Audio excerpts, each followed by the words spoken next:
I'm going to have a conversation with y'all and I'm going to help y'all to understand the keys to being successfully married. And I know that it's an unpopular subject. And the reason that it's an unpopular subject is because the more popular thing for a lot of people to do is just complain about what's not available. And that's cool too. I'm all for holding people accountable, having conversations on what people should and shouldn't do, calling out bad behavior. I'm an equal accountability smoke giver for men and women. But what I think is actually missing is the proper advice for most people on what it takes in order to be successfully married. And even when people try to give you advice, I think that you have to pay attention a little bit to the messenger because you don't want the wrong advice. And what I've seen happening throughout society today is that there's a lot of guys that's giving advice, even based off of the fact that they have been in a relationship or they've experienced relationships or they bust women down. Or you see women giving advice based off of the fact that they are a baby mama or they have been in relationships or all of this other type of stuff.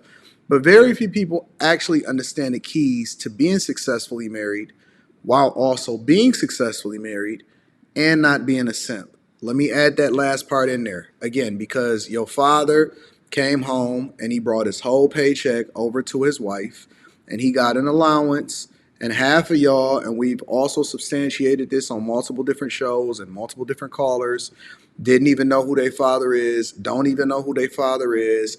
Your grandfather was getting cheated on, your mama and your baby mama, your grandmama, your great grandmama. Y'all can't even trace y'all lineage. You going based off of what somebody is telling you and not necessarily how they really living it. And very, very, very few people can actually give you the game on how to be successfully married. And they're not suffering through it. They're not a simp. And it's actually a formula that will allow for you to really be able to thrive in your life, in your relationship. Your daughter will be able to cook and she can continue to whip up full course meals as a teenager, as a person in high school. There is a method to raising successful children. There is a method to living in bliss. There is a method, and there are multiple different ways in which you can slice this, dice this. And so I don't have anything prepared to speak to you just like on a regular basis, but I speak from my heart. I speak from my heart because the blueprint is here. It's a lifestyle. It's a way that you go about living. It's a way that you do things. So let's start from the very beginning, all right? Let's start from the very beginning, all right? Let me read a couple of super chats, and then we're going to get it popping. Queen V says, hey, everyone, 80, thank you for the work you pour out for us. Thank you, my love, for continuing to hold us down. I appreciate you. Craig G is in the building, says, good evening, big dog.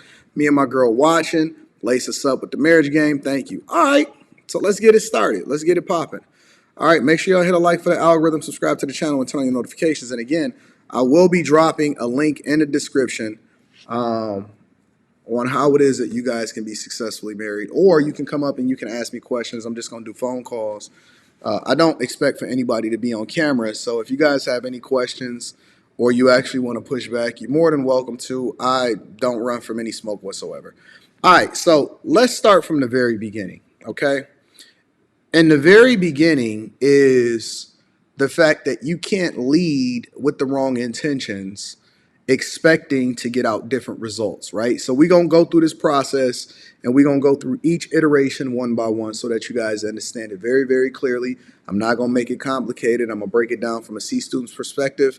And then maybe in future episodes, I can even go a little bit deeper in helping y'all to understand how y'all supposed to move within the relationships to sustain, what type of things you need to be looking for, how to root out problems, red flags in order to move away from, what type of friends are the people that you need to be surrounding yourself with, whether you're a man or a woman.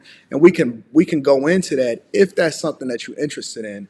But Wednesday nights is an opportunity for me to just be authentic with y'all and just give y'all the game, real, uncut, raw, without any kind of filter whatsoever.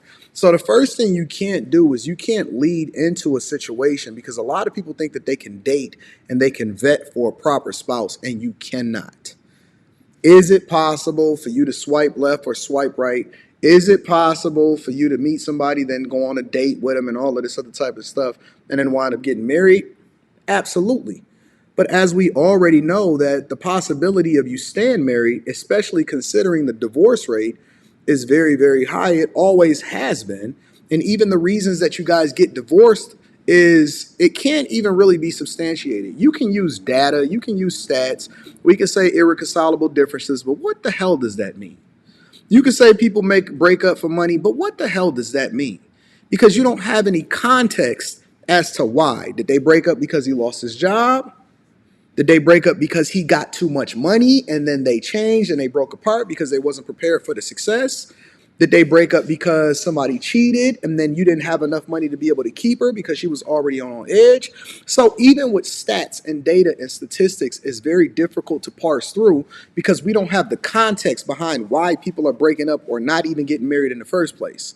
Why are women finding themselves to be fiancés for the next 4 to 5 years until they're not anymore? We actually seen that with Deion Sanders and Tracy Edmonds recently breaking up after they had been in a relationship for over what, 12 years, 4 years engaged, but it wasn't fruitful.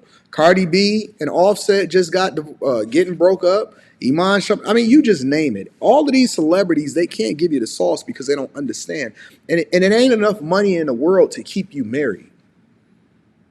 So when you lead with resources, and this is one of the reasons why I try to have so many conversations with y'all, because these simps will sit here and tell you, and they'll say, well, yeah, listen, you got to have the money and, make sure it's 100-0 and all of this other type of stuff. That's not enough to keep your girl. That's not even enough to keep her from cheating. Just because you have resources does not mean that that is going to translate into being successfully married. And so when I see people, specifically men, lead with the idea that resources is enough in order to be able to fix a problem, I'm going to tell you, money fixes a lot of problems, and money can allow for you to stay together longer than you naturally would, but money is not going to be able to sustain that relationships. Money cannot sustain a relationship because it makes you more of what you already are. You don't even know if she can handle the level of success that you're going to be at, which is one of the reasons why we're going to go through this whole thing. And I'm going to give you the game on how it is that you need to vet effectively. And more importantly, who it is that you need to be when you're looking to attract the person that you want to spend the rest of your life with or have children with. So the first thing you have to do is remove the money from it. And it doesn't mean that you can't be successful. It does not mean that you're not supposed to be striving. And even for women, it does not mean that you should not be doing the thing that is best for you in order to make sure that you are living the best life possible, right? Your reasonable service is to be able to survive on this earth. And as a single woman, it does not remove your responsibility from being able to take care of yourself. So when you go out there, try not to come in there with student loans. The financial responsibility part of being married is very important. And it doesn't mean that you have to have all of everything together, but you have to not have self-inflicted wounds that's going to prevent you guys from being able to thrive, because you don't have to divert your attention on something that should not be a part of what it is that you're going into a relationship for in the first place.